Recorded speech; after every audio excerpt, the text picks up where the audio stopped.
We respectfully request the Sangha great virtues for the sake of this assembly and all living beings. Please turn the wonderful Dharma wheel to teach and guide us how to end birth and death, leave suffering and attain bliss, and quickly realize non-birth. Cung thính đại đức tận thịnh, phi thứ pháp hội cấp nhớ thiết chúng sanh.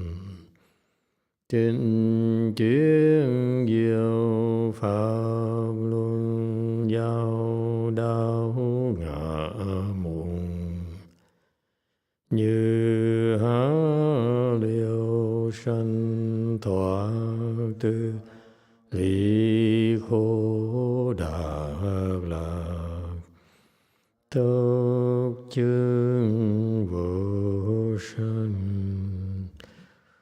Homage to the Blessed, Noble, and Perfectly Enlightened One.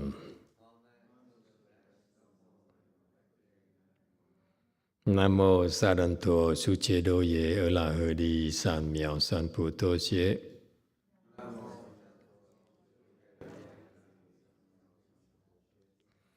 Nam mô Tát Đắc Tha Tô Ya Đa Ya La Ha Đế Tam Miệu Nam Bồ Đà Thoa.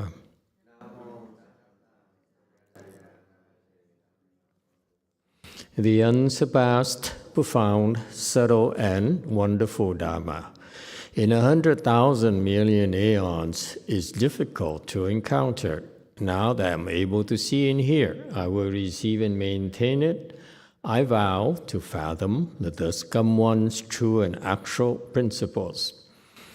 Wu sheng sheng sheng wei miao fa bai jian wan jie nan zao yu wo jin jian wen de shou qu Yuan Jie Ru Lai Zhe Shi Yi. All Buddhas and Bodhisattvas, Great Master Qing Liang, Great Master YongHua, all good monks and nuns, and all good knowing advisors, Emitofuo. 诸佛菩萨、精良大士、师父上人、各位出家人、各位善知识，阿弥陀佛。Chư Phật Bồ Tát kính thưa Thanh Lương Đại sư Hòa thượng Thiên Hóa, quý thầy cô và quý vị thiện tri thức A Di Đà Phật. Hello everyone. Today is the 8th of January 2023. We are here at Dharma Treasury Temple to continue discussing the first chapter of the Avatamsaka Sutra. We are now on the second file, slide number 37. We're looking at the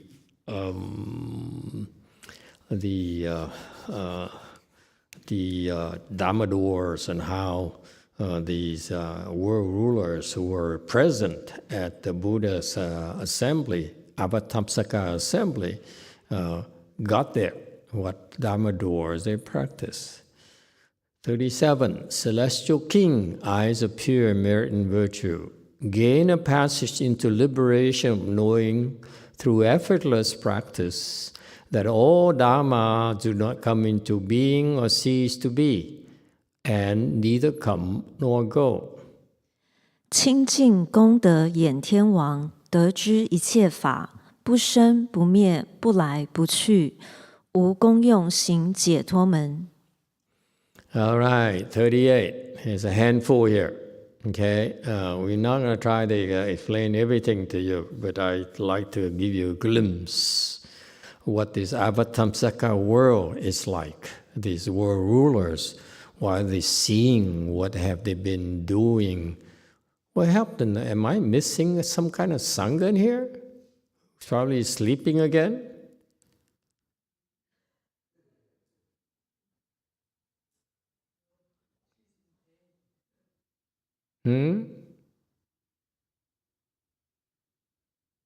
Anyway, while we're waiting for our sangha, you have a funeral service today. How did it go? Anyone would like to comment and report to us what happened today? In the midst of a chanchi, we still take care of the funeral services, which is unusual because usually it's the pure chanchi people would frown upon that, saying that you are not really doing a chanchi. But if a real chanchi that we did, then who's going to take care of your needs? Okay, our people's needs. So that's why when there's a need for our help, when our help is required, we will try to take care of our own people. So we did a funeral service here, and today is supposed to rain. The forecast something like 24 hours ago, 36 hours ago, was that it would be raining today. And we were concerned because we called the cemetery and the funeral home, and they said, we have no tent for you. Well, if it rains, tough luck. So we didn't know what to do. And today it didn't rain at all. So it's kind of interesting to me because that shows that Master, old monk here, has some sway with the dragons. They decided not to rain in our area. So that's my observation for today. But how did it go at the funeral service? You have anything to say? One. It's always interesting because when I see this, I want to understand what happened during our chanchi, what kind of things they throw at us. Yes, one. Với Đạo Phật, bữa nay thì con cũng như thường lệ thôi. Có thiền thất hay không thiền thất, thì hàng ngày những bước đi của mình đó là đã thiền thất rồi.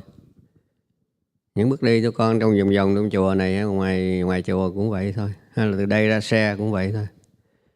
Thì con không ngờ là sau khi tới cái nghĩa trang thì cái thung lũng, gần như nguyên cái thung lũng là nghĩa trang gần hết. Có thể nói là hàng chục ngàn chứ không phải là một hai cái nhỏ như Rosemith. Thì con dùng cái cát tán xa đó mà con blessing hết cái thung lũng đó. Thành ra mình rất là hài lòng có cái dịp mình đi để mình giúp người ta. Thì cũng lần này cũng may mắn là kỳ trước con về Việt Nam thì con tính rải cho một cái nhà đó thôi, nhưng mà mình cũng từ bi rải hết cho cái residence, đó là một cái cao cấp, residence cao cấp, từ cái nghĩa trang mà nó bốc lên nó làm một cái chung cư cao cấp. Thì con làm, nhưng mà trước khi làm thì Hòa Thượng Vũ Bổn về bảo là con làm từ Cà Mau tới Bến Hải luôn. Thì con cũng blessing cho tất cả đồng bào tử nạn, chiến sĩ các phe lâm chiến tại Việt Nam, chứ không phải riêng Việt Cộng quốc gia hay là Mỹ, Đại Hàn, Thái Lan gì. Thì sau đó ông Mát Thần cũng về, ông nói là thầy làm như vậy là người ta đi rất là đông. Và bằng chứng là sau đó thì xá lợi não sinh ra là hàng chục ngôi. Chỗ con nằm ở trên lầu và cái chỗ cái bàn thờ làm ở dưới này. Thì từ kinh nghiệm đó bữa nay con blessing hết cho cái thung lũng ở Daly City. Là rất là hoan hỷ. Con xin hết.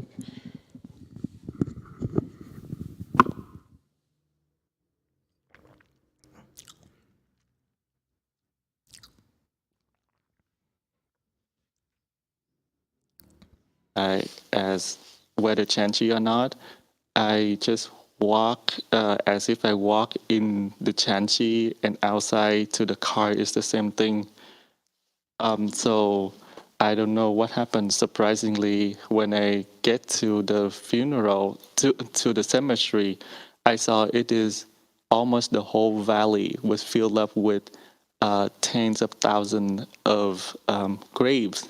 And I used the spiritual sand to bless the whole entire valley. And so I'm very lucky that to be able to help in such a way. And actually, back in the day when I went to Vietnam, I would just wanted to use spiritual sand to one house only. But however, we bring forth the mind of compassion. So because of that house, the whole entire compound was built up from the cemetery itself into a high level of apartment. So before I used the spiritual sand, Venerable Yu Bom came back and told me to use the sand for all the way from the bottom of Vietnam to the north. Okay, hang on. Yu Bong is his grandmaster. His master's master. A Di Đà Phật không phải tới miền Bắc mà tới Vĩ Tuyến 17 thôi. Thì tôi không hiểu tại sao mà tới Vĩ Tuyến 17, nhưng mà tôi muốn làm miền Bắc luôn. Nhưng mà cái tham vọng tôi không dám là tại vì ông thầy ông biểu mình làm tới Vĩ Tuyến 17 thì tôi làm tới Vĩ Tuyến 17 thôi. Kể cả đường Trường Sơn là vì đó hồi chiến tranh hai bên đánh nhau.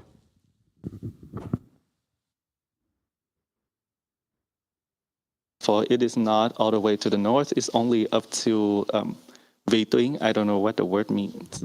17 parallel. 17th parallel. Which area is that? Vùng Vĩ Tuyến 17 trên tỉnh Quảng Trị là đầu Bắc của Việt Nam Cộng Hòa và phía Nam của Việt Nam Dân Chủ Cộng Hòa miền Bắc. Chỗ chia hai nước Nam Bắc hồi xưa. So basically his grandmaster told him to use the spiritual sand in Vietnam to bless the South Vietnam territory only.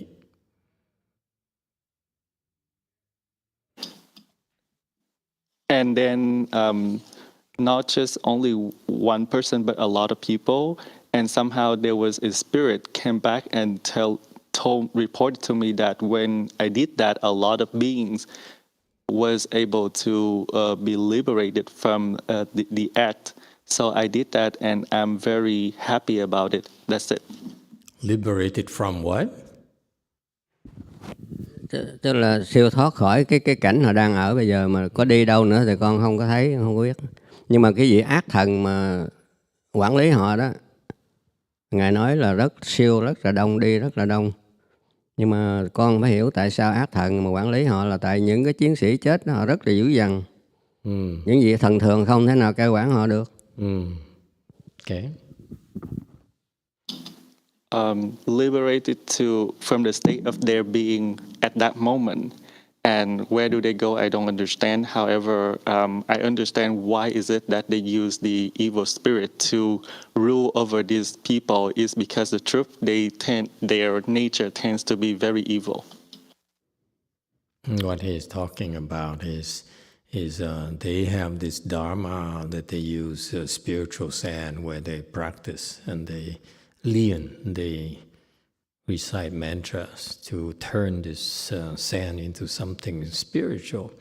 Then they use them to cross over the yin world, the yin beings there in the area. So you throw sand in the area like they throw the sand when they invite you to go to your house, and they do that, okay, to liberate the beings in your houses.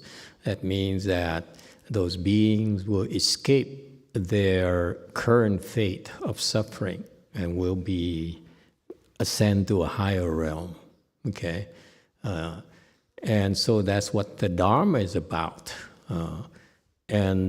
So apparently his grandmaster ordered him to release the sense, to spread the sense, to help all the officers or soldiers, the Vietnamese soldiers from South Vietnam back then, and so that's what he did. And later, the fierce spirits who came back and told some of their followers that a lot of souls or spirits of the dead soldiers, South Vietnamese soldiers, were liberated. Countless number of them, lots of them. Okay. Continue translation.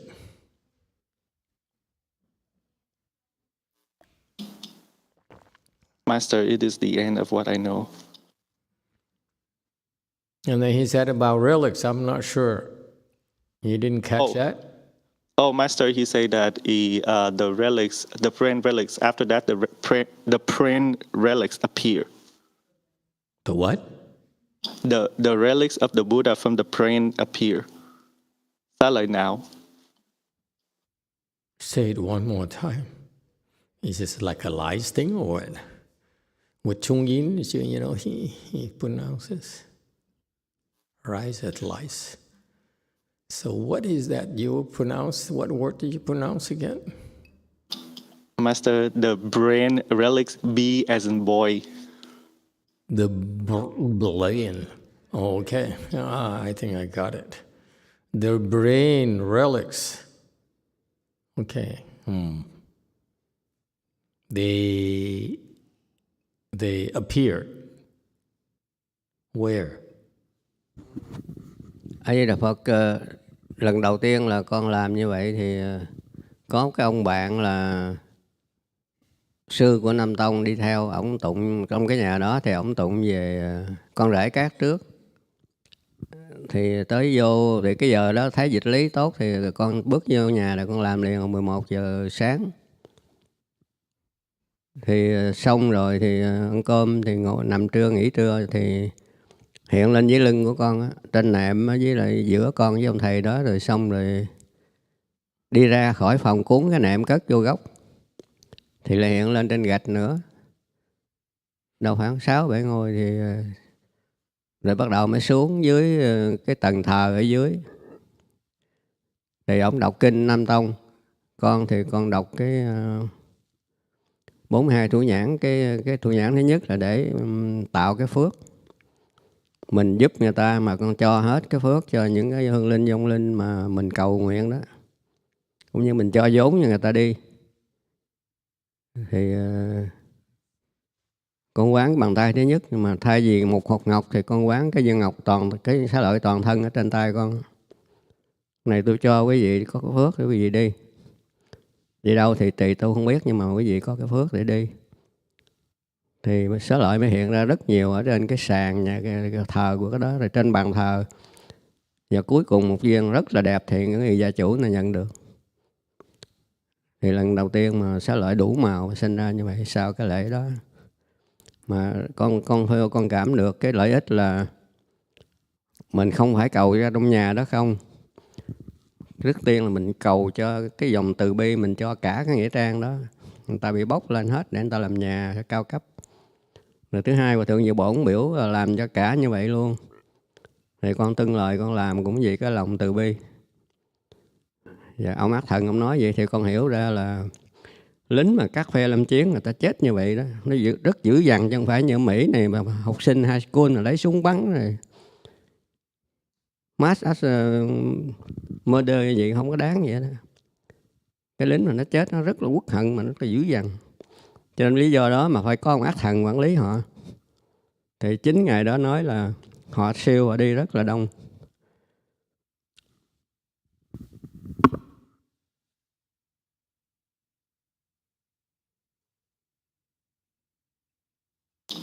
Emitofuo. So the first time I did the spiritual sand, I also brought along with one of my friends from the Hinayana persuasion with me. So however, I did it first. I saw that the I Ching manifestation has the proper time, so I did it right away at 11 o'clock afternoon. So after lunch, I sleep on the mattress, and the relics appear on my back, and it's on the floor as well. About 6 or 7 relics. And then I go down to the altar, and my friend recite the Hinayana Sutra. After that, I recite 42 hands and I, and one of the hands is the first hands and I, the as you wish pearl. Instead of contemplating the pearl itself, I contemplate the whole body sharira. And I use these blessings to give it to those invisible beings so that they can be liberated from the state that they are. It's like giving them endowment. And after that, the relics appear on the altar and everywhere very beautifully. And the last relics that appear was very beautiful. And I gave that piece of relics to the owner of the house.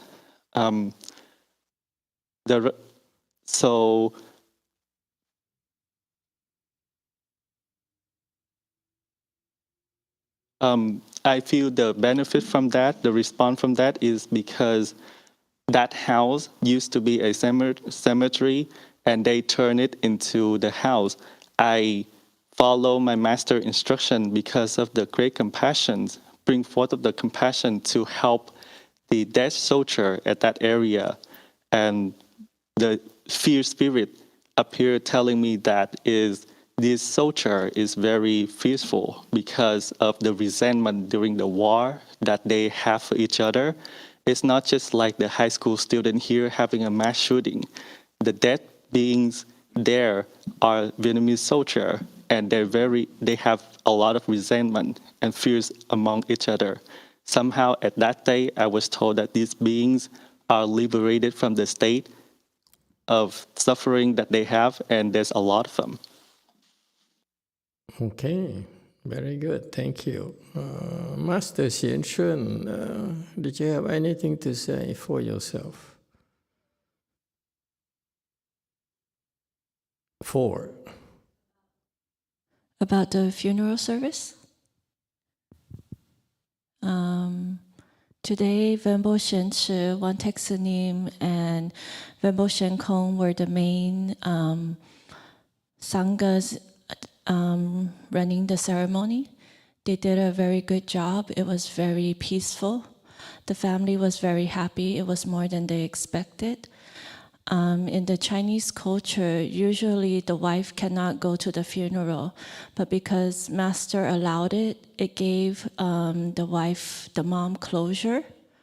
And at the end, she was very calm, and the daughter was very happy.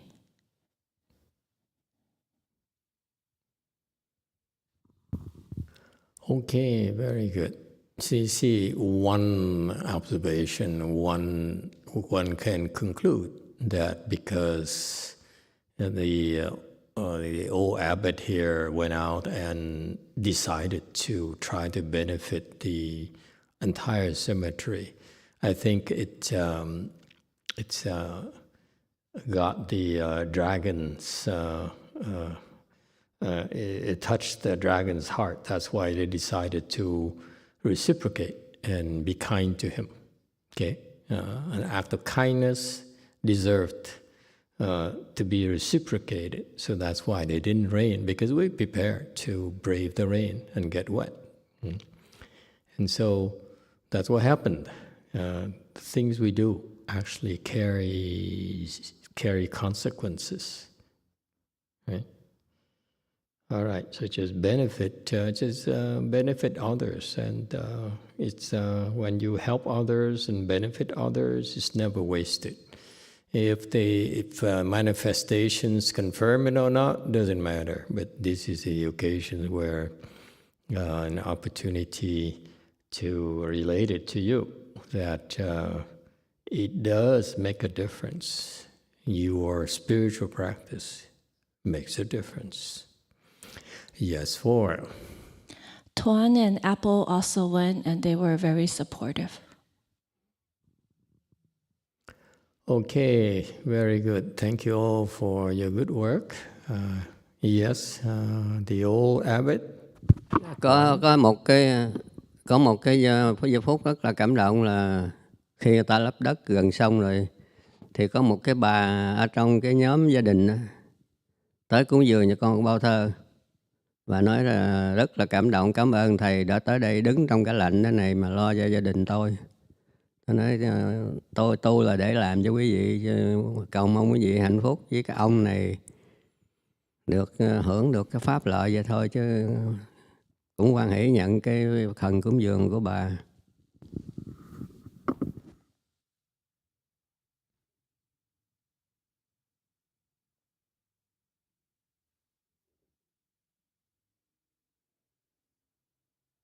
There was a moment that was very touching, is that after they fill up the dirt, there was one lady who is the member of the family make offering to me, and she said, "Thank you, Master. You have stayed in the cold like this and taking care of my family." That's very touching. So Venerable Shincho respond, our cultivation is this. My cultivation is to help you achieve happiness, and making this man here also receive benefit at all as well. So I'm very happy to receive this offering from you. Okay, when I was at Master Shinhua's temples, we were not allowed to go do funeral services. We're not allowed at all.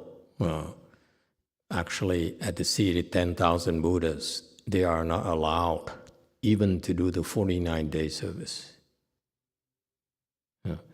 And so when I branched out on my own, because of the needs of our people, I couldn't, they kept on asking me, so I had to do the funeral services. And in that spirit, it's only because I did the funeral services because they asked me. But the main thing I explained to our followers is what we do is a 49-day service. It's to take care of the deceased, because it's not being taken care of by the way they practice the Dharma right now. So what we do is, I feel that add more, can be more helpful to their faith than the current one. That's why our emphasis is my time is spent on doing a 49-day service. I don't do funeral services. But since the funeral service is really geared towards the living, so we would go do it. And if we did it, our policy, if we do it, because the family asks us to do the 49-day service. Typically, we don't go out and do the funeral service. That's in the spirit of my late Chinese teacher. We don't go out there, do funeral services to bring money to the temple. There's lots of monks and nuns out there doing it. They're supporting themselves, going from funeral service to the next one, the next one, the next one. They get donations that help support their livelihood as a monk and a nun. And my master, and I like the teaching of Master Shenhua, and said, we're not going to do that. We're not going to use someone's suffering, someone's sorrow and grief to take advantage of it and to support our spiritual practice. Okay, so that's why we don't do funeral services unless it's for our people or or for the people who request a 49-day service, because there's a reason for that is that when we do the 49-day service, it's very imperative that the family cooperates with us a little bit by being not emotional, by refraining from being emotional. Because if we convince the deceased to go to the Pure Land, and on one hand, and the other hand, the grandson or the wife says, I can't live without you. And so the deceased, sometimes they would change their mind and say, no, I'm not going. Because I love my family, I love my wife, I'm going to come back and be with them. So that's the reason why if we do the 49-day service, then we would offer to do the funeral service as well, to speak Dharma to the family and relatives and exhort them, advise them not to get emotional, and also in particular give them protection.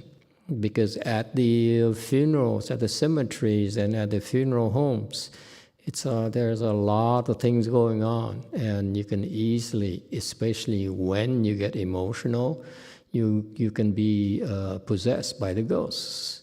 And that's why we protect them, so that it reduces problems for us, problems for the deceased. Okay, so that's why we do it.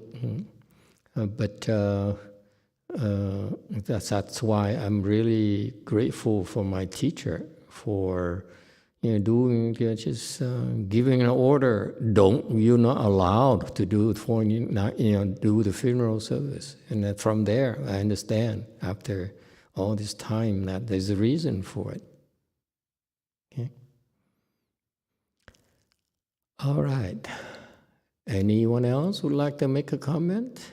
One Teksunim, how was it? All right, were you glad you have a chance to get out and take a break from your daily chores? Yes, sort of, yeah. So it was good, but the family, the daughter and mom was emotional. So I was thinking about the master's comment. When they talked with master, but the lay people, they cannot control their emotions. So of course not. Yeah. It's understandable. At least they're not screaming and and wailing like the Vietnamese do. Our Vietnamese funerals, we hire the professional criers, right? No, don't we do that? Huh? Did you do that? Huh? We hire Vietnamese professional cry. Oh, I want to do without you. and if you didn't have such professional criers, then you don't love your deceased people enough. And if you keep on, if they wail like that for hours. When my grandfather died, I remember I was like 5 or 6 years old, and they hired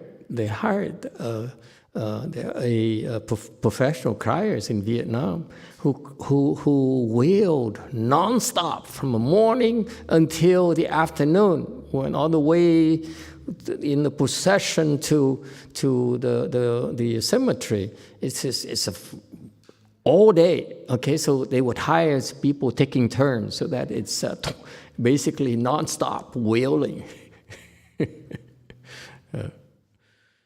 Anyway, with that, you can't help but be influenced and get emotional. It's understandable. But when you get emotional at those places, watch out.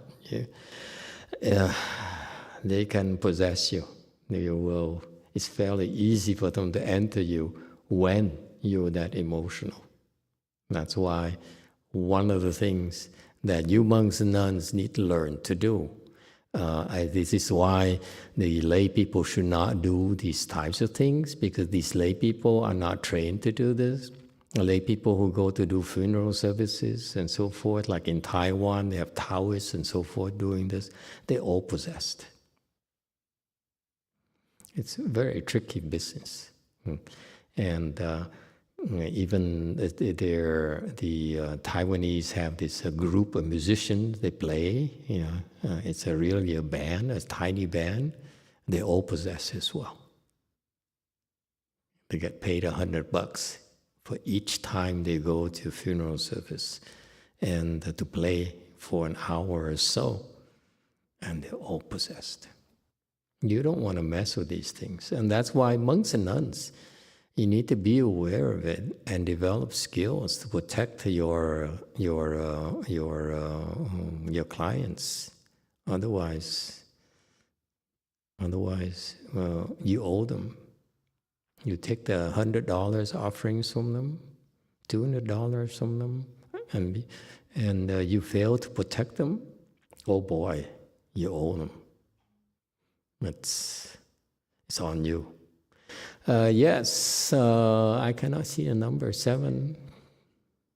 Thank you, Master. It's so nice to be back to our temple. Welcome back. Thank you. Talking about. Are you here for the the treatment? I didn't make it on time because my sister come and I just got here. Yes. I see. Okay. Yes. Too bad. Yeah. The reason I would like to share some comment and I would like some advice from you. The night before last night, my daughter she said, "Dad, I saw an evil or devil in my room, in the corner of my room." And then when my Which one, Jewel? Jewel. Yes. Oh yeah, Jewel. Then my husband described him or her to me, and she said, "It's fat, it's chunky, but then it have 2 red horns on the head." Red horns. Yeah. Oh, just like the Satan. Yeah. So she said. Satan's relatives. Yeah. So she said it looked Scary. cute, but scary at the same time because it's chunky. It's like a baby figure, but with 2 red horns. The day after that, so last night, she started to say weird thing that is trigger everybody in the house, except for me. To the point, normally my husband would not yell or say anything. To the point that my husband can't take it anymore. And she said, "I'm gonna spank you with the thing." And she got even more agitated. And I told my husband, "Why don't you go in the room? Everybody go into your own room. Let me deal with Jewel." Go to your rooms. No, because the more they around, they make her even more. She acting out even more. Right. So I just follow her. She tried to run downstairs, grab the knife, tried to stab herself. And then... To stab herself? Yeah, and then when I took the knife away, she tried to... Did she ever could stab herself? No, I was able to grab... No, but you're not always around, so... I don't know, but it seemed like it's always happened when one of us are home. To afflict not you. always, but except for one time. But this time she didn't hurt herself that way. But what I see is she tried to bend down, and then she punched her rib cage, and then she ran into the bathroom. I tried to follow her, and then she ran out and slammed the door. And I tried to distract her by saying, "What would you like to eat?" And constantly I chant medicine Buddha, but in my head I keep on saying that I'm chanting this for you, not for my daughter. I would like to, I try to maintain my calm, but never a thought of anger or anything against that spirit. And eventually my daughter calmed down, and then it got a little bit concerned for me because she said, "Mom, I think I have concussion," because I was thinking she might bang her head in the bathroom. So she started to complain major headache and nausea, which is the symptom of a concussion. And then I'm trying, because I know that with that, there's nothing we can do, but they say, okay, just take x-ray and calm down. So I'm trying to wean out, maybe she's dehydrated from crying too much and too much pressure from screaming. So the headache might be from there. Then I get water, have her drink, get her food, and give her some Tylenol. But her hand is so cold. And then I keep on lie right next to her and just holding her and say, I'm over here. And then chanting Medicine Buddha and say, this is for the spirit who's there to, I feel the pain. I don't know what we have done, but I mean no harm. And then she was able to sleep around 5 a.m. in the morning. And when she woke up, she's still a little bit agitated, but no more complaint of headache or body ache or anything like that. So that's, with the response that I have, Master, is that the right way to do, or what should I do next time? What about the other, her siblings, the brothers and sisters? Are they still fighting each other? The younger one and her, when they get together, she will always try to pick a fight.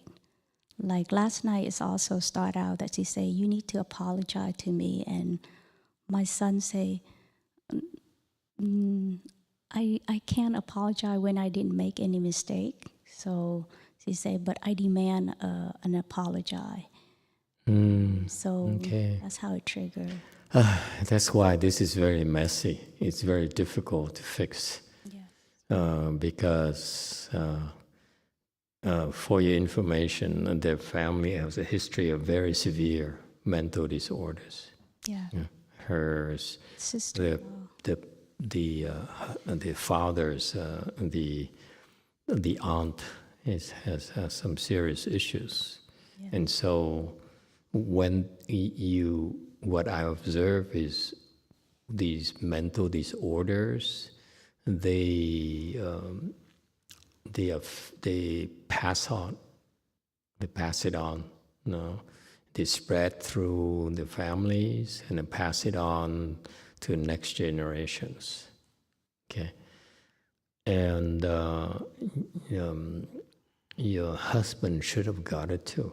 But for some reason, he has enough blessings to protect himself. He seems normal. You know? Yeah, my husband, I think part of it, he have the blessing. He's a very kind person. Maybe from all. But it got to his daughter, his firstborn, and so it is very, very severe. Okay. And also this is during a Chanchi, so they act up more than normal as well, because they know I'm busy. Okay. And actually, I've been very busy. I just freed myself up today. Maybe I get some more sleep and rest some more. For a change.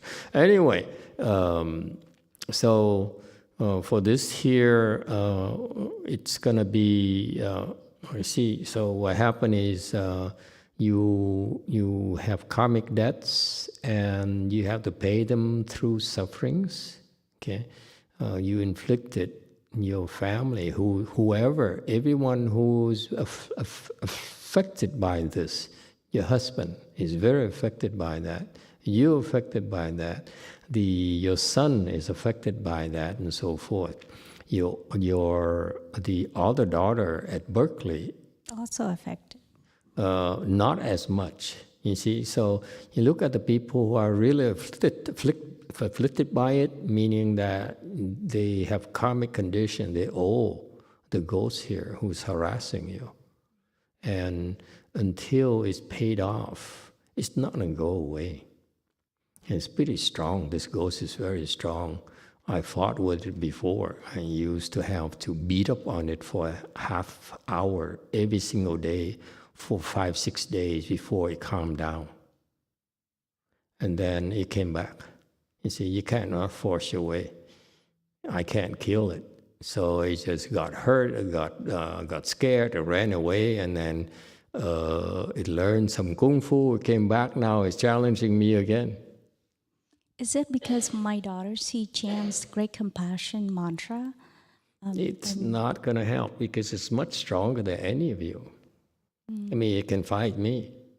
Yeah. And she used to try to hurt herself and so forth, and I had to fight with the ghost for half an hour the first few days to calm it down. Yeah. Okay, so, and after that, now it went to her siblings, Yeah. and they fought each other now. Yeah. Okay, so you see, it's a very, very tricky business. We have to pay them back. There's no other way. Yes. We can fight them, but we tried fighting last year. Is it 2 years ago or a year ago? 2 years. 2 years ago. See, he came back after 2 years. He only was scared for almost 2 years, and he came back and said, "Hey, I'm stronger now." Yeah, during Fochi and Chanchi is very that's when they got help as well. That's why. Yeah, during Fochi and Chanchi, they know that that's a perfect time to disrupt us. Yeah. So anyway, we have to. It's best to. The reason we intervened is because she was really hurting herself physically, so we had no choice. Okay, but now she's beginning to consider physically hurting herself again. So it's becoming bolder and bolder. Now I have to fight them again, but we need to pay them quicker. Yes. That's all. We have no choice. I can beat them up for a year or two, and then I'll come back again. The next time, if they, God forbids, he cuts a finger off. Yeah. Got it. And he'll keep you busy. You have to sew it up again. Yeah, I'm busy every day. But yeah, this Okay, and this is what you don't realize how tricky it is. These mental disorders are very, very tricky, especially for extreme cases. It's very, very dangerous. This is actually a mild one, the one that during the time when I fast, it was the worst. Yeah. You see, she owes the ghosts as well. They would not let her cultivate. Yeah, when I fast to my 11th day, that's when. It's the husband who came, "You better come home." Yeah. Usually the husband said, "Honey, I support whatever you do. I love you. Remember that?" Yeah. And she said, I can't take that anymore. You better go home and, and Thank you, Master, stay on top of things. for supporting and for helping me out. Thank you. It's very tricky, folks. It's not that easily fixed. Either that or you drug her forever. And you take drugs, she'll get sick chemically. All those drugs have serious residues, bad residues. Okay, we can talk some more later. Okay, commentary on this slide 38. This king eyes of pure merit and virtue. So he has eyes of pure merit and virtue. He became enlightened, meaning gain a passage into liberation, meaning became enlightened. He can pass into liberation, meaning he can reach nirvana. Okay? Passage from here to liberation, meaning he can enter nirvana, meaning he's enlightened. Is that clear? See, look at these names, they're called that way, he's named this way for a reason. Okay, and how did he get there? How did he become enlightened? By knowing, by understanding. Is the difference between understanding and knowing. Okay? To understand as we ordinary people understand it is that it makes sense to us. our logical mind. It's logical to us. It makes sense to our thinking mind. So that's what we call it understand. I understand. I understand where you're coming from. I understand how you feel that way.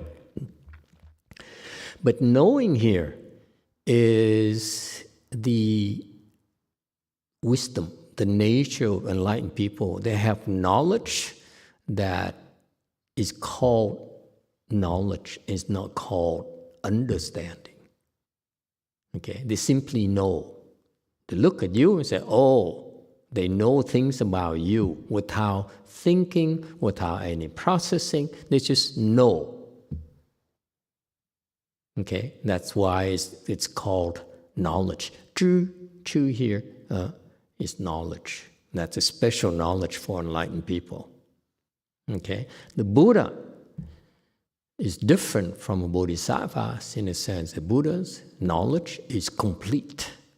Buddhas look at you and say, he can know exactly why, how you got here since beginningless time. He can play a movie for you. Okay? It's fascinating. Buddha's mind is incredible.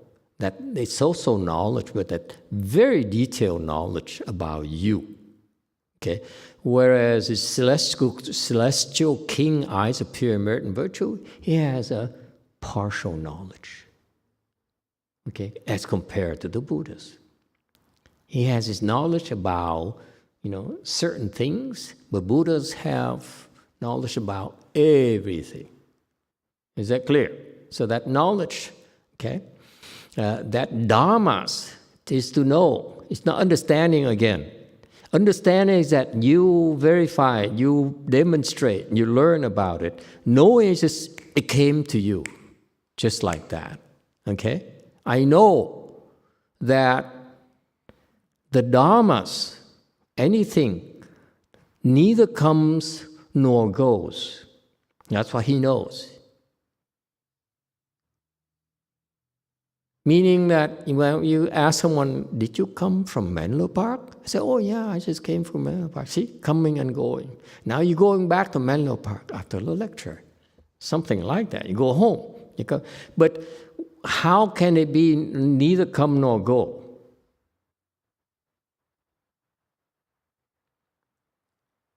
Okay, all dharmas neither come nor go. And that's a special knowledge of enlightened people. Okay, that's why for these enlightened people, they don't need to worry about going to the Pure Land. You worry about going to the Pure Land yourself. It's because you're not enlightened. That's the proof. Is that clear? Okay? So that's what they know. They know that all dharmas neither come nor go. Shakyamuni Buddha didn't come here to our outside world. He didn't leave at all. Master YongHua didn't come here from China. He didn't go to Nirvana either. Enlightened people, they understand that. You say, huh? Say what? You're not enlightened. So why do they tell you about this? It's to remind you, you're not there yet. It's not time to rest. Don't think so highly of yourself. Because if you have real wisdom, you have this knowledge, you verify yourself. So when you become enlightened, some of you will have this knowledge that dharmas neither come nor go. Is that clear? Maybe not all of you, but some of you will see that. And that they don't come to being or cease to be. There's no birth, there's no death.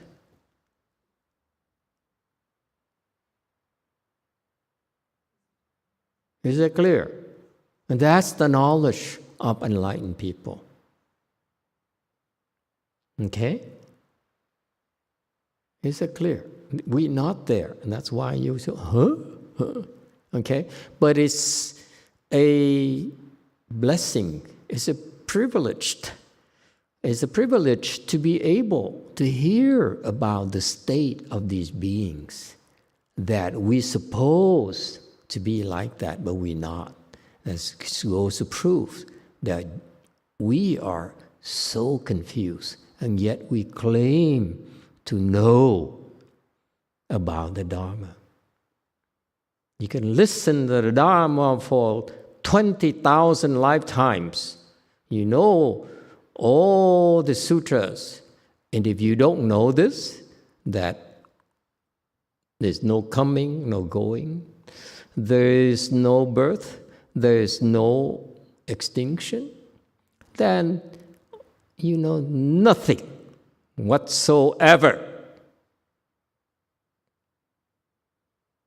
You can watch my videos for thousands of years, and you don't understand this, you don't understand my Dharma talks at all. Okay? Now, that's the state of the knowledge of enlightened people. If you're not there, you're stupid. That's a fact. Now, how does this celestial king do it effortlessly? Anyone knows?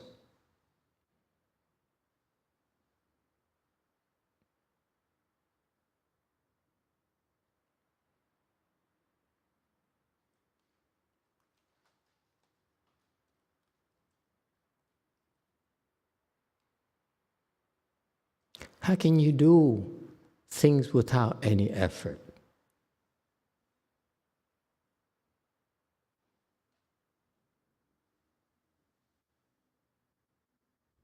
Is it possible to do anything without any effort?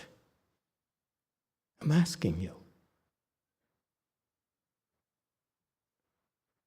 Chung-in Sunim, you work out. When you lift your dumbbells,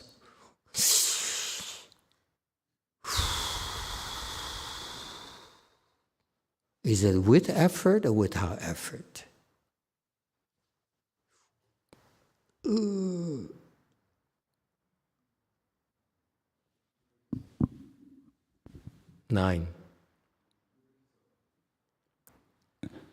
노력해서 하는 것입니다. English. Try too hard. Huh? Try too hard. Trying too hard. Yeah, he's trying hard. Yes, meaning effort, with efforts, right? So how can you do it without effort?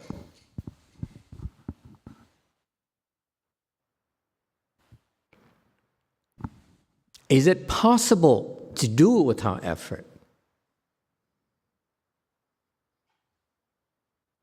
He says, when I practice, I do my spiritual practice, actually it's effortless. Yes, 7. Azira Phật thầy, dạ thưa con, I think that if you frequently do it and then it become a habit, you don't feel anymore that it's so easy to do. Okay, the closest thing is when you drive. You drive? Yes. You know that when you drive, and quite often you hop in the car, close the door, turn on the engine and drive, and you find out you're at home. Okay? Yeah. And you didn't realize, you didn't remember exactly the red lights and the street names and so forth. That's as close to effortless as it can be for you. Make sense? Because by habit, that's what you're referring to. By habit, you just turn. You see your sign. You don't even think. You just turn. You see that light pole there, and you turn left, and so forth. Okay. And you see a cop, you slow down. Okay. So that's as close as effortless as possible, but still effort because you're still turning. You see a cop.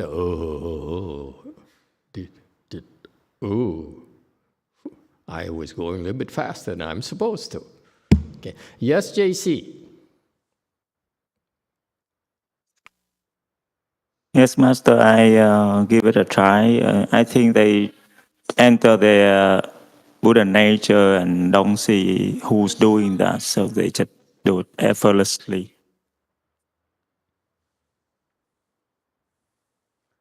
Okay. How about Wei Mountain? Thank you, Master. The nature of emptiness is without effort, and when one abides in emptiness, one can experience the reality of emptiness without any effort. And another thing that we're aware of constantly without effort is our awareness. We don't act upon it. We don't do anything. It just is. And so it's to be in that state without effort to experience the world in that way. Okay. Intellectually, it seems to make sense to you, but you're speaking nonsense to me. Okay.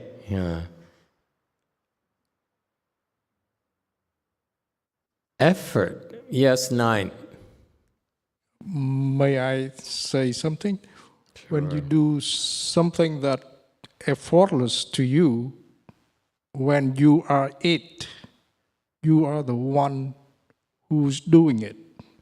You don't know that you are doing it. You are it. I venture that I would have Master would enlighten. Thank you, Master. Okay. Number 4. From Diego, in that state of mind is natural for them. That's why it's effortless. They don't even have to think about it. From Vicky, Master, I think being in the Saha world, until you tell us otherwise, we must apply effort, great effort. Okay. Okay. JMT.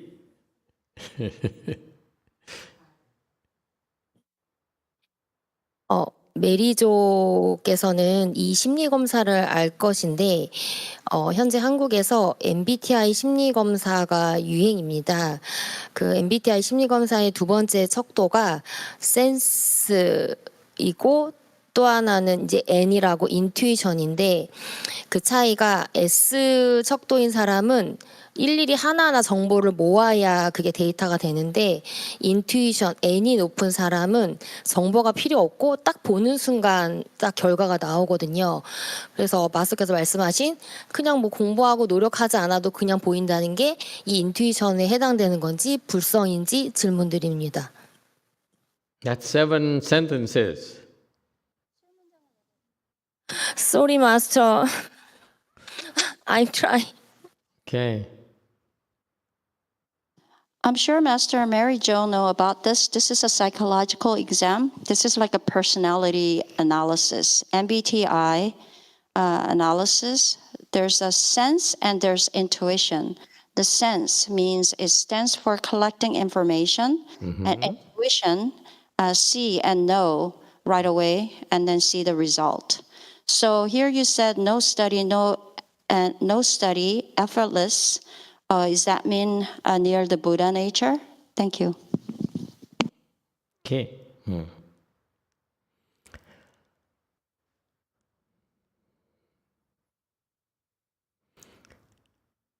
It's referring to a specialized practice. I want you to know that what we talking about is quite advanced. It's not for ordinary people. This is why he's a ruler of the world. He's enlightened, so he does things differently than we do. Okay, and why are we talking about it? We're talking about it because some of you are qualified to do this. Okay, so that's why we talk about it. If none of you is able to do that, I would gloss over like my master. Master Shimon never explained this.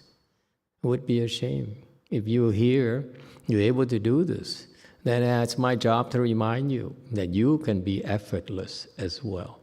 So these enlightened people, they have a specialized Dharma when they practice it. That's why none of you really, unless you're enlightened, none of you really can understand the concept of effortless at all. Not even arhats. Arhats don't understand this at all.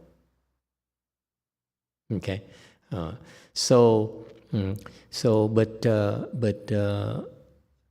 many of you are able to do this. That's why I explained this to you, so that you have to be aware of it that at the certain stages of your spiritual practices, you can now go into a state that's called 无用功行. Your practice is effortless. Unlike ordinary people, unlike low-level people, they cannot do it. So that's why you will not find for example, the scholars try to write a paper on effortless practice. Never. Because they don't understand it.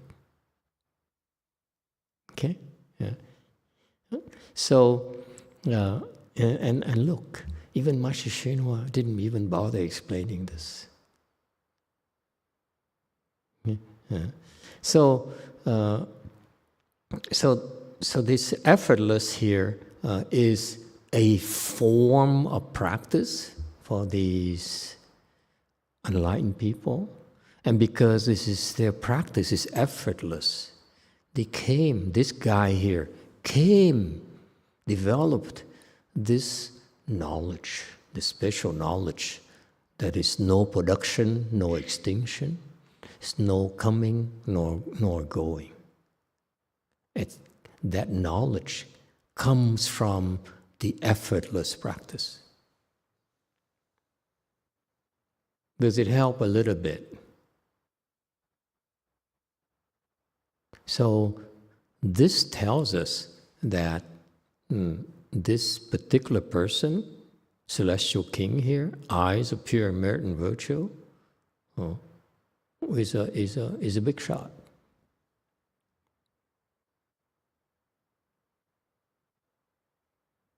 Okay?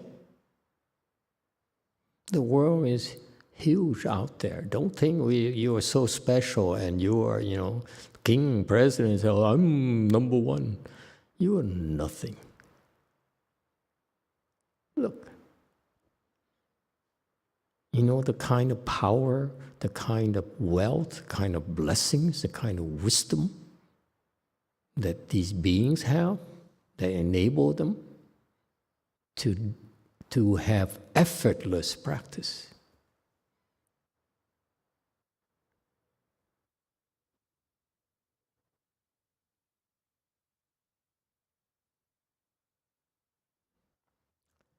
And because of that effortless practice, he's able to develop this kind of special knowledge. Can you see that? That's a meaning. Next. So I'm putting you down a little bit because I want you to be more humble. Okay? It's a huge, huge Avatamsaka world we're being exposed to. Don't come to a lecture like this and feeling you are superior, you are so special. You're not. Look at all these people. He's basically one of countless world rulers out there.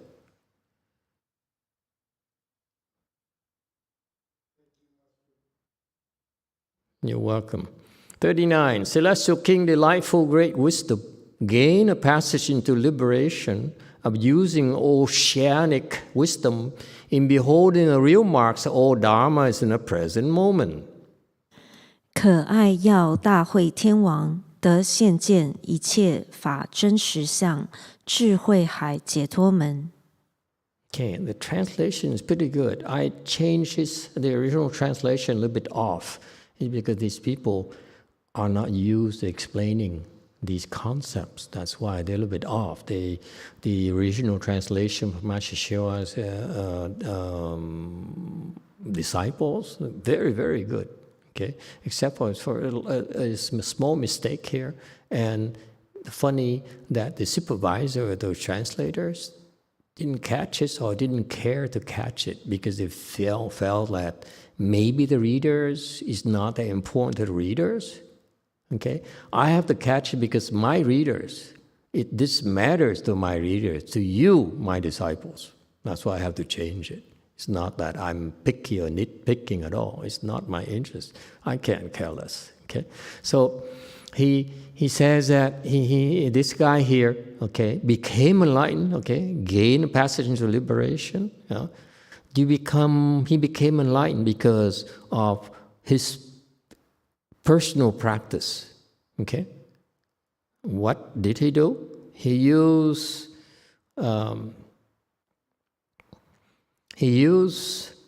oceanic wisdom.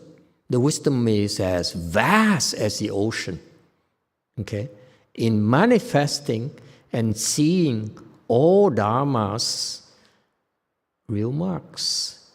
So he uses his wisdom is incredible. We're talking about prajna wisdom, not just a petty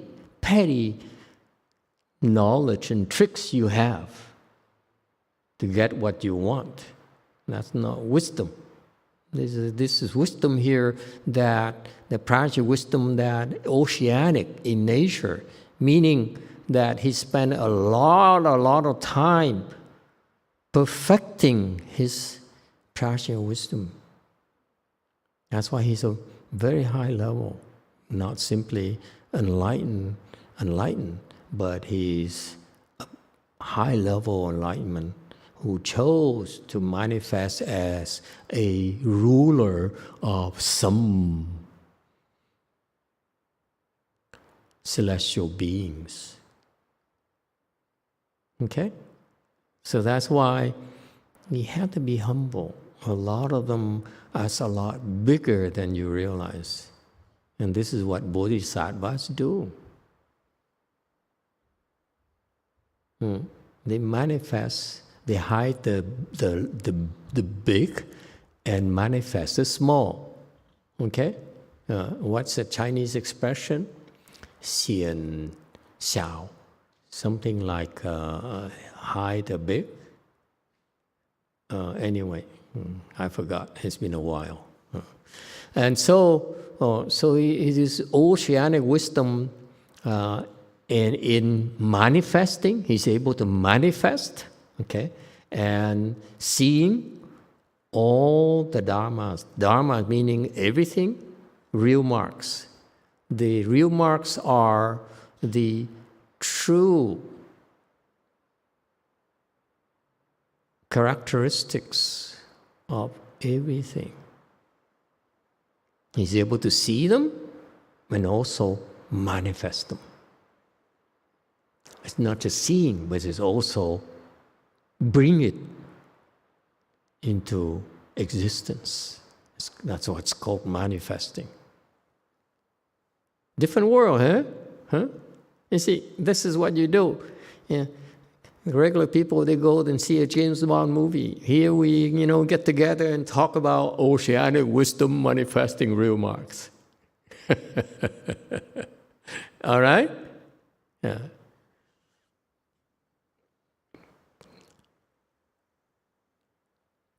Any questions? All right, 41.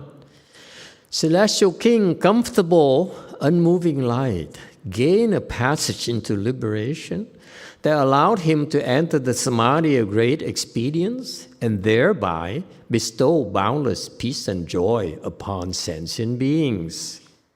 不动光自在天王，得与众生无边安乐，大方便定解脱门。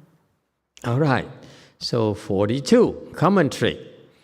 This celestial king, comfortable, unmoving light, it should be at ease, but comfortable, it's okay. They don't understand. It's okay. It's not a big deal.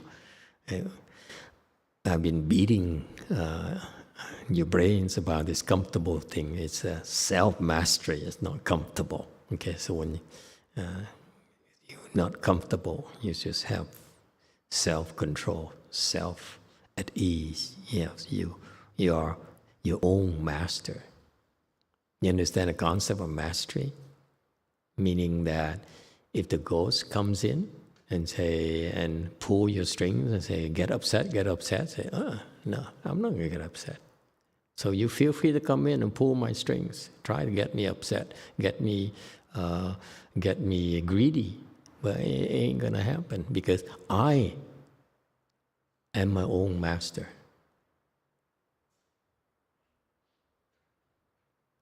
You understand that? That's why it's called self-mastery. Whereas worldly people say, I am the boss. I tell you what to do. You don't do what I tell you, I kill you. I fire you. Okay? And that's what they call control. They call the kings and the presidents and so forth. That's what they want, power over others. Whereas enlightened people, they have power over themselves. They get to choose. Because ordinary people, the kings and the emperors and so forth, their power depends on the support. In the morning, they get up. Someone has to help them put on a wig in the old days and put on the armor. They cannot put it on themselves before they can go to war, invade people and kill people, you know.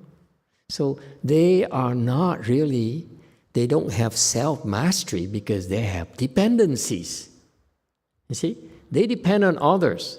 So they are not, they're not the master of their lives because of the dependencies.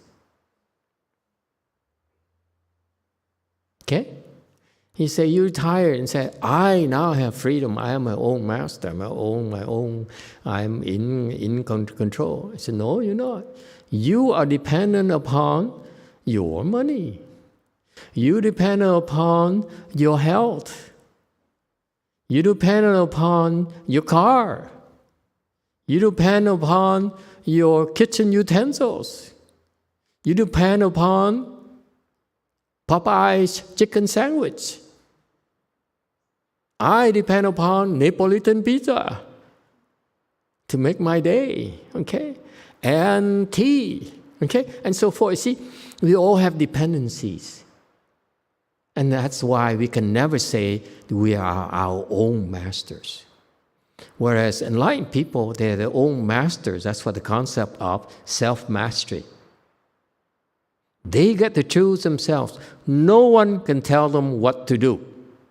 No one whatsoever. That's the difference between enlightened people and ordinary people. Ordinary people have dependencies. Enlightened people says, I ain't going to depend on any of you or anything. That's why it's called self-mastery. And if you have self-mastery, what's going to happen? You're at ease. No money? Big deal. No food? I die. I starve to death. No clothing? I freeze to death. No one likes me? Oh, makes my day. Free at last. Thank God I'm free at last. No one likes me. How's that? That's why you're at ease. Nothing bothers you.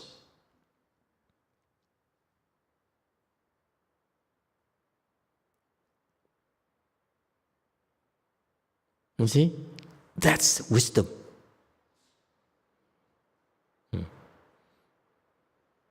You have dependencies because you're stupid. Bottom line, you're stupid. You allow yourself to depend on someone for your happiness, for your pleasures. Okay? All right. So self-mastery, unmoving light. Unmoving. In Buddhism, when you hear the word unmoving, that is in samadhi. You have to be in samadhi to be unmoving. Is it clear? These are the key words. So when you listen to people explain to these words, unmoving, you have to understand, do they know what unmoving is? Then moving is a state that you enter via samadhi. Is that clear? Shh, keep it between us. Okay, just listen to the Dharma masters and the lecturers and the professors and let them explain unmoving and say, oh, you missed the mark. Unmoving is in samadhi.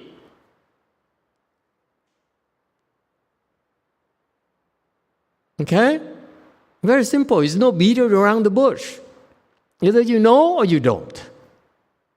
You don't, that's why you use 7 sentences.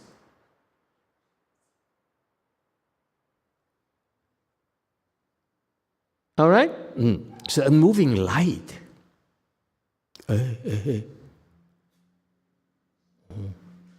So unmoving light is that he enters samadhi and then he emits light from that samadhi.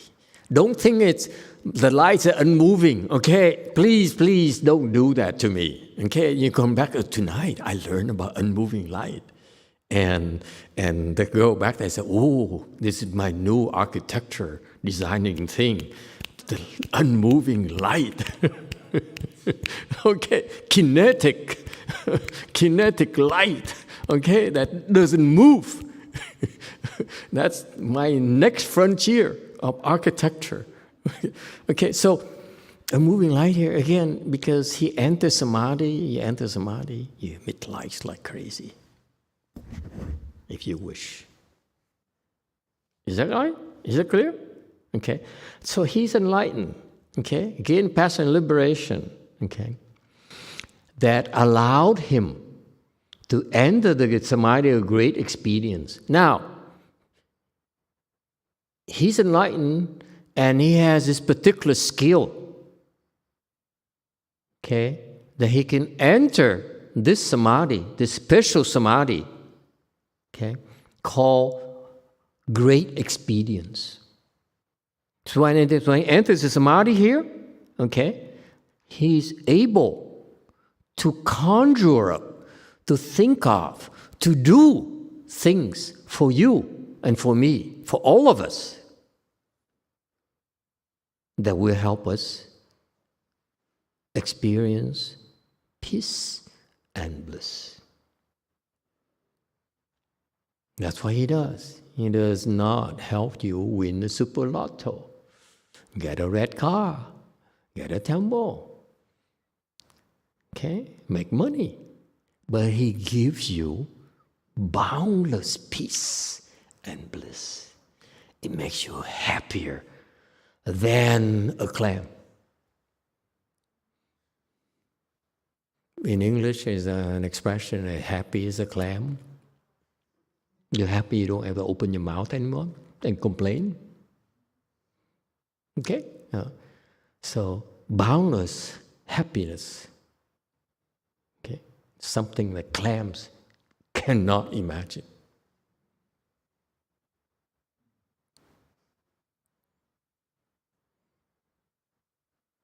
You eat clams in North Carolina. Okay? And so he chose, this is what he chooses to do to help living beings. Can you think about it? Why would you want to help people, living beings, all living beings, including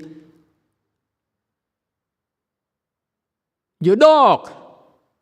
Now she pays attention. She says, I'm not feeling good. I don't feel good. I don't feel good. I want to die. I'm so tired. I'm so hungry. Yeah. This is more suffering than depression. Depression doesn't feel as bad. Yeah? Because when I'm depressed, I can go eat something, I feel better. She's craving with something. Poor girl. Who talked you into fasting like this? Don't listen to him anymore. It's called torture. Okay. So it's interesting. If you met, hey, little girl, if you met this king here, he will have a way for you to experience peace and bliss and no more pain, no more suffering.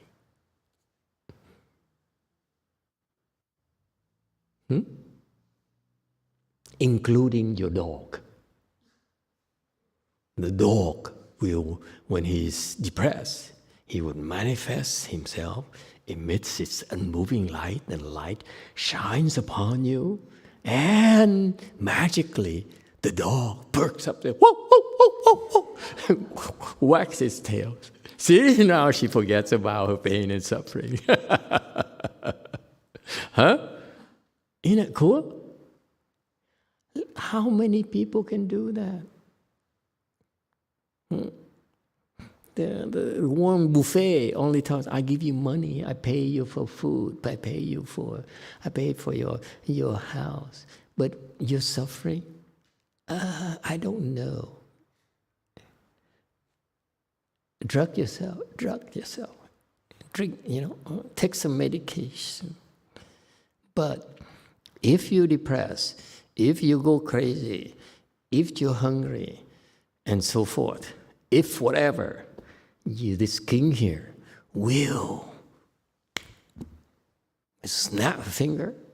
He has so many things, so many tools that will immediately help you, flip, and you experience Buddhist happiness. Buddhist happiness is called peace and bliss. We don't call it happiness. We call it peace and bliss, which is much nicer than happiness.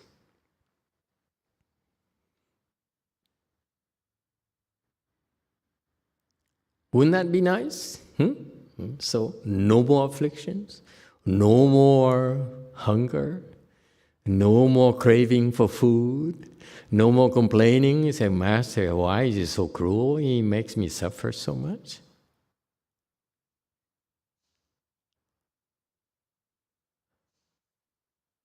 Because when you're suffering like this, in the future, you remember this. I said, I finally made it. Now I'm enlightened. What am I going to do with my life? Huh? Look at she's smiling again. It'll be a long, long time, girl. It's not going to be that fast. She said, oh, that would be nice. I don't suffer anymore. And then you decide, who am I going to help? And you develop this ability to help such people. And that's what happened to him. He says, all these people who helped me in my path towards becoming a bodhisattva,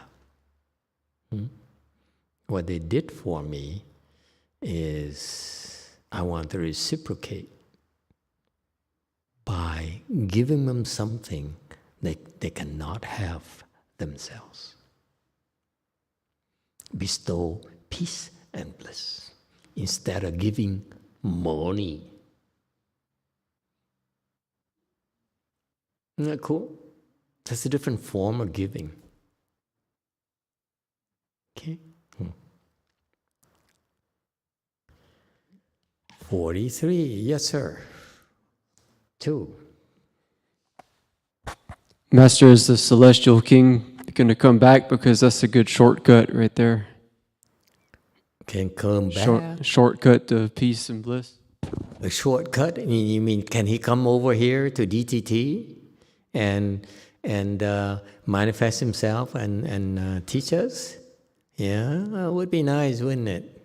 Okay, but it's up to him. He'll decide what to do. It would be nice. We can make a petition, ask him to come to our temple during the Qis, and he can bestow peace and bliss upon you fasters, and you will not call it fasting anymore. You call it peace and bliss. Okay? Fasting is supposed to be suffering, not supposed to be peace and bliss.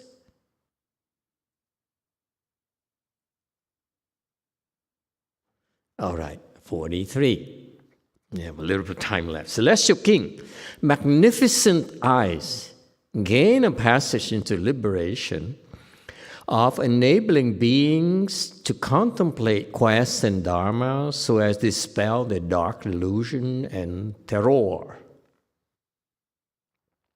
妙庄炎眼天王得令观极净法，灭诸痴暗不解脱门。 Now, we're being exposed to 44. It's like, we have a bunch of kids today at lunch, and they horse around, they play around, make a lot of noises, and at times they cry and so forth. And I look at them and sort of like, this brings up to mind. He says, what are you going to do when you grow up? Okay? And this is what these beings decided to do. When you ask the kids, I said, Evan is playing with the ambulance that has flashing lights and so forth. Beautiful, beautiful ambulance, white and with the blue stripes and so forth. I said, wow, what a beautiful, beautiful thing. So I asked him, you want to become an ambulance driver when you grow up? You see, this is sort of like what we all ask the small children. Okay, our children. Same thing here. What these beings decided to do when they grew up or they became enlightened is fascinating. Don't you think? How are they, because they have the wisdom now, they want to benefit the world with their wisdom. Okay? Did they decide to rain gold? Rain $100 bills? No. Did they decide to have light show? Compose a song? No, it's fascinating. This is what they do. They are able. It's not of but by enabling. Okay, the Ling, there's a Dharma. Okay, they're enable beings to contemplate quests and dharmas. What does it mean? It means that this celestial king teaches his subjects chant and contemplative chant, not just chant, but vipassana chant. Okay? Chant has two components, samatha and vipassana. The Hinayana, they teach vipassana, which is nonsense. Okay? It's actually combined. You cannot really separate them at all. Okay, if you understand chant, you know you cannot separate them because it's flip back and forth.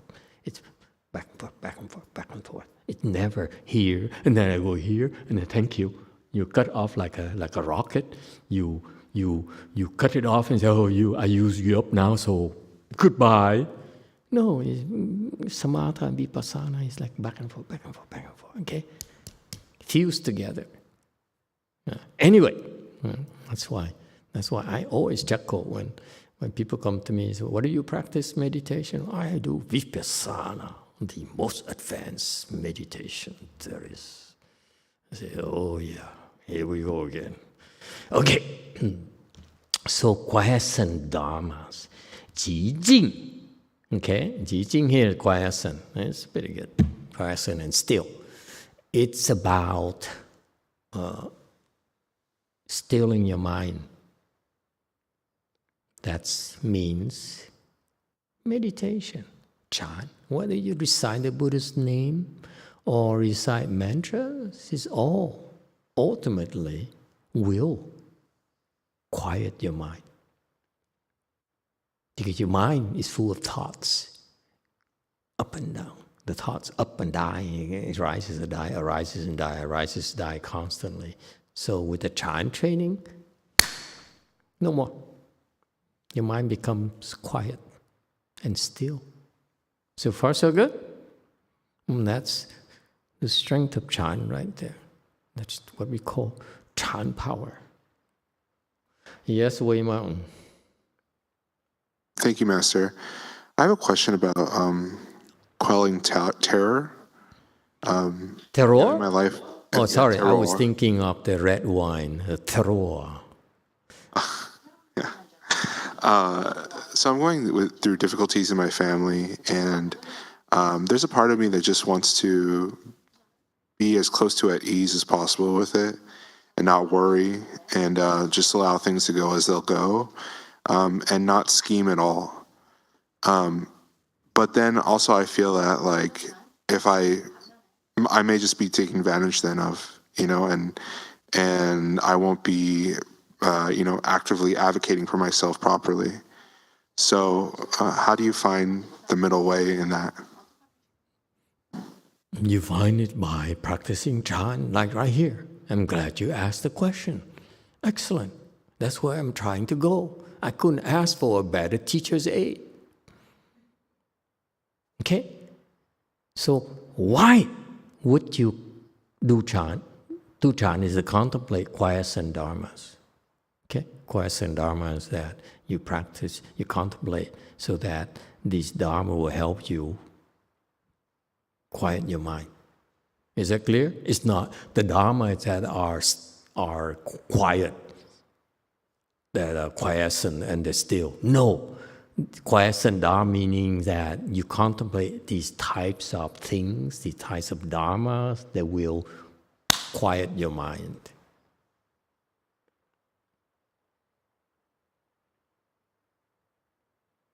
All right?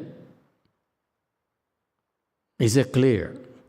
These names are very profound.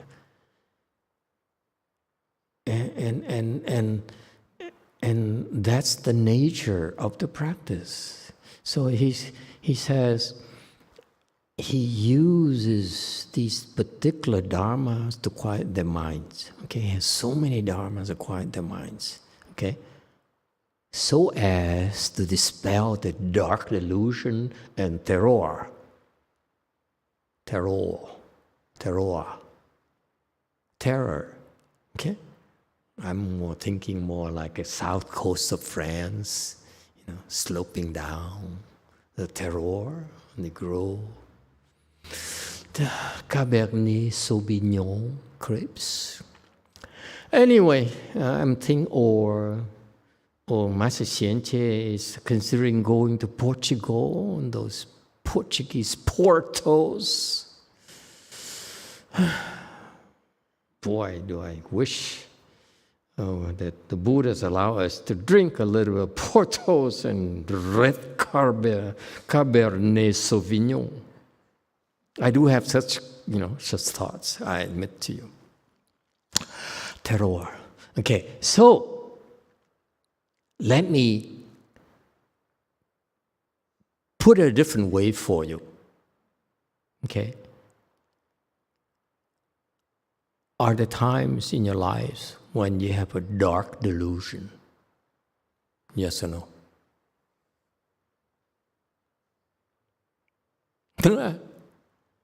Just three of us. San Jose people, they have no dark delusion whatsoever. JMT, they all as bright as clear. See, look at San Jose people. They're all perfect. Too late. Okay, we don't tally your votes anymore until you don't raise your hand until I pressure you. It's insincere. I'm so heartbroken. Okay, so anyway, nothing personal. Okay, look at the JMT and say, I'm unmoving already. My mind is still already. The JMT people say, wow, I'm so still. No matter what Master says, I ain't moving. Yes, go for it. Emitofuo, Master, what's a dark delusion? Precisely. Dark delusion. Let's talk about dark delusion.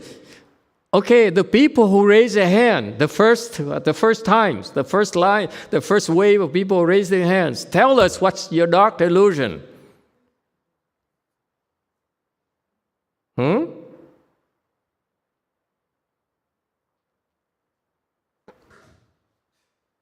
What? You raise your hand.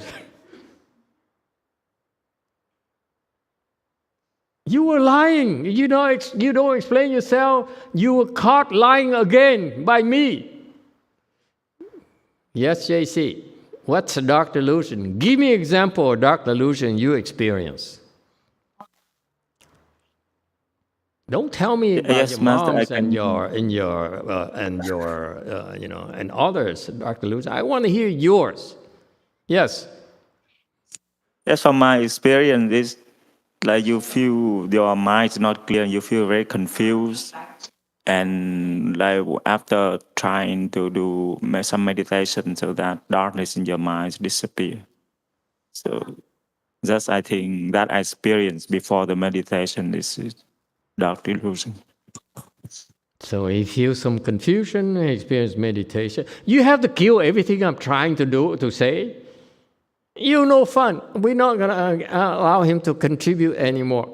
Just go for us. Good evening, Master. So I think one of the example is that you think the world is against you, or everyone around you is against you. Oh, no. Oh, that's a terrible thing. You poor thing. Oh, yeah, it is dark. The world is so dark that way. Wei Mao. A dark delusion that you can have is that you can use hate to beat someone into submission, like mentally. You are so brutal. I would never marry you. Okay, dark delusion. Yes, Wei Mao. Master, there's this time that I'm very depressed, and to the point that I did not even want to wake up. I wake up, I didn't even want to walk out of my bed. So I think that's Hakam. Oh. Thank you. You just read my mind. The days, times where my mind is so dark, so gloomy. I feel so bad. Okay, and in particular, actually, for a long, long time in my life, you feel so bad. It hurts so bad. You feel so confused. You know what I mean? And you don't know what to do. You're helpless. You're totally helpless. It's just like you're just lying there and this darkness is beating on you.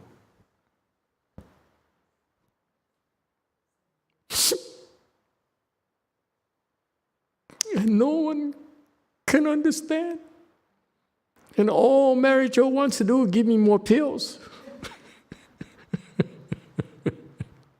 Okay?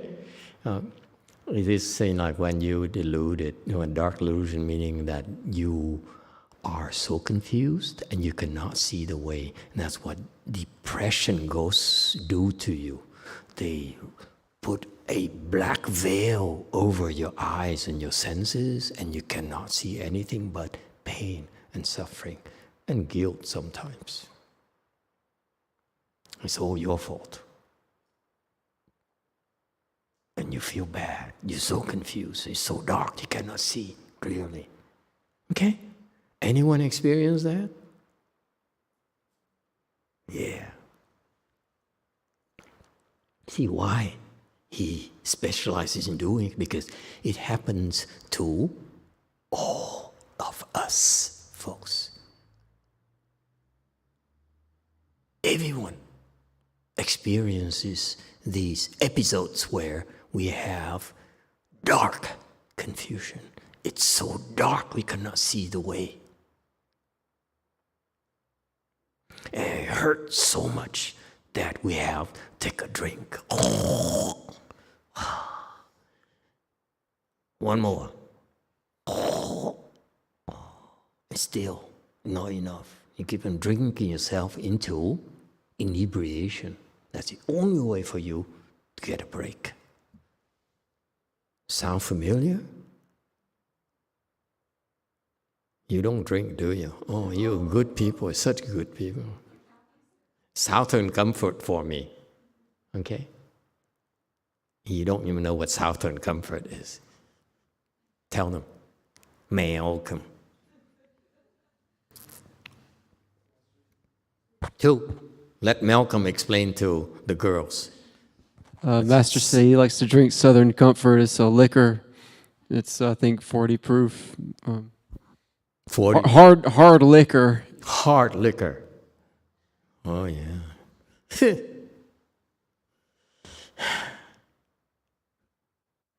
You still drink? I used to drink. You used to drink. What do you drink nowadays? Drank 8 ounces of water for 2 days. I lasted a good 2 days up here. Oh, you're too much. Okay, so dark delusion is what all of us experience. Okay? That's why he says, I need to help them. What about terror? Have you ever been terrified? You're so afraid that you freeze. You don't know what to do. Yes, number 4. I'm terrified when I look at Hyunju. You're terrified when you look at it? Who? Hyunju. Hyunju? Why? Is she a ghost or something? Why does she terrorize you? She's like a sweet thing to me. Look, oh, you're too sweet. Boring. Okay. Why? She finds things wrong with your body? Yes. Everywhere. Okay, of course, you sickly woman. All right, so the point here, the dark delusion is we helpless. Terror is we also helpless. He says, for such people, at such times, I want to help them. Because if not, some of them are gonna you put a shotgun to their mouth. Okay? Jump off the cliff. Drive the Tesla off the cliff. Recently. Yeah, you don't, And I said, one less Tesla in the world. Yeah! Never mind, I'm kidding. Okay, so during these times is when you really need help, right? Do you remember those times? Dark delusions and terror? Oh my God, how am I going to survive this? And what do? You freeze. And you become so desperate. That's when you walk to Golden Gate Bridge. You climb on top of the, the balcony there, that whatever, railing there. And you stand there. I was telling people at lunch today, I was telling them a lot of ghost stories today for about an hour and a half. And then you stand up there and the wind of San Francisco Bay blows in your hair and your ears. And even amongst that noisy wind in your ear, you have this clear voice that says, jump, jump. put an end to all this pain and suffering. Wouldn't that be nice? I promise you, no more pain. Take a step. Mama is waiting for you. Come home to Mama. And that's what happens to people. And this celestial king here says, such people, when they're most desperate, okay, how does he help them? He enables them to contemplate quests and dharmas, meaning that to us, don't have to wait like mail come, he says. He's going to ask next, Master, you think we can invite him to come over to DTT before I leave? You're leaving tomorrow, right? Don't forget, I need to give you gas money. And can we invite him? No.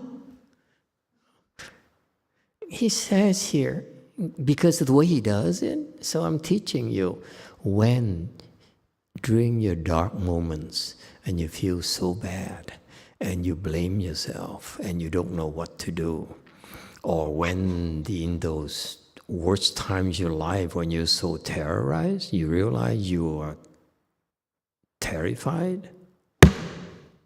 Are you paying attention? What do? He's teaching you right here. I'm helping him help you right now. He's reminding you. He's helped these people. How? By enabling them to do chan.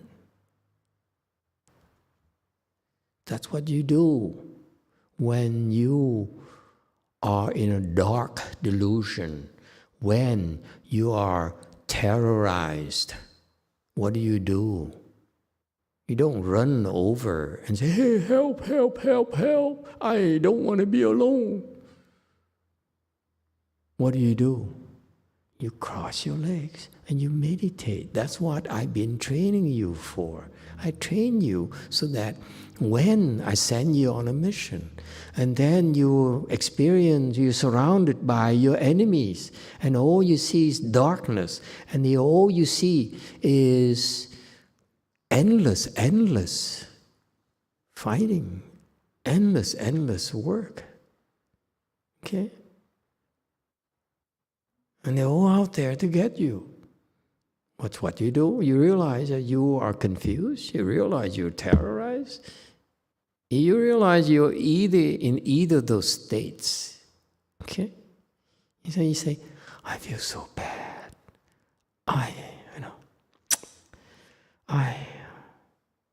I'm not a good person. I betrayed them. Oh.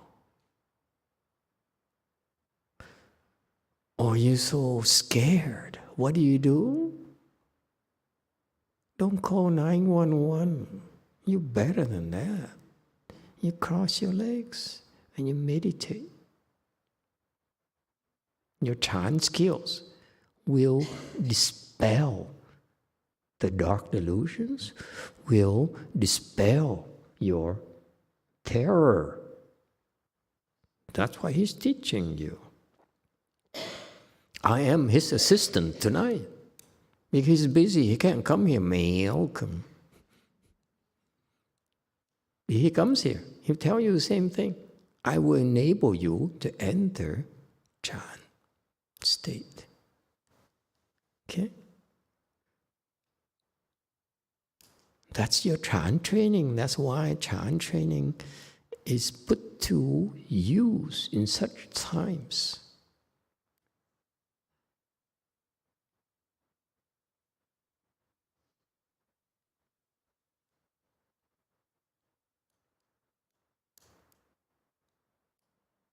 Is it clear? When you're scared, you're terrorized, you don't run. You cross your legs and you meditate until you calm down. That's it. When your mind is dark, you feel so bad. When you're depressed and so forth. When you're so angry, it's also dark delusion. Okay? This is, the depression is blackness. Anger is redness. Okay? It's all red. Whatever you see is redness, crimson. Okay? What do? You cross your legs until it dies down, until your mind becomes quiescent. Are you paying attention?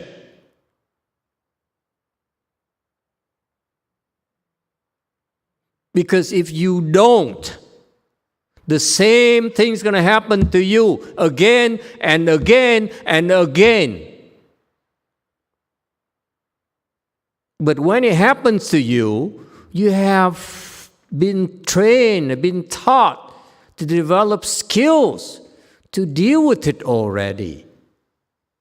It's a time to use them. Don't come help me. You're going to kill you? Go ahead and kill me. I'm not afraid. If you're afraid, then you're dead. You can't do anything for yourself.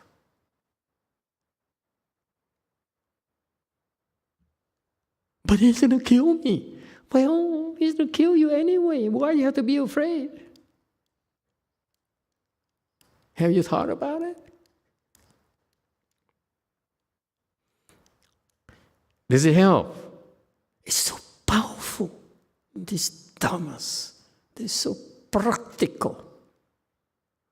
You all think Buddhism, oh, I like Buddhism. I like it. It's so logical. It sounds so wonderful. Master is so funny. He's clowning around. Oh, I don't need to go to a comedy show. It's a comedy here, DTT tonight. But this is your life we're talking about. We all experience these moments, don't we? More often than we want to admit. That's when we sink. That's when we do stupid things that we regret the rest of our lives. That's why I have to rescue these people in such moments. And that's what we're doing with you. We're training you on how to do Chan so that you remember.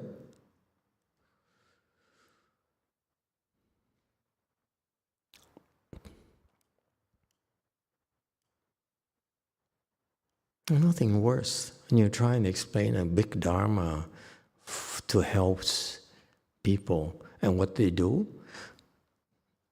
They type on their iPhone.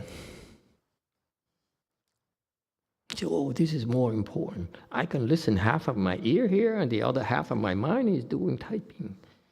So half of Master's Dharma at least enters my mind. The other half, I'm free to do whatever I want. Ungrateful little bitch.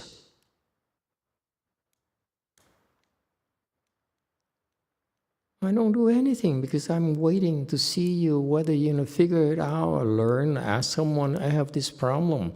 How am I going to solve it? No, I have this problem, I run.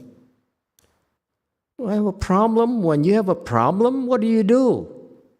You fight, you learn, you figure out a way to overcome it. You don't run. What kind of person are you?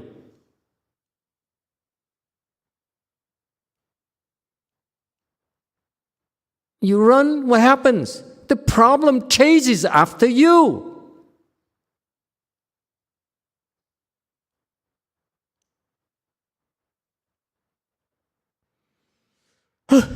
Why am I so upset? I don't know why I'm upset. I must be a moment of dark delusion. Okay, thank you everyone. We stop here tonight. We come back next time and do 45. Good night. Thank you. I'm calm, I'm calm.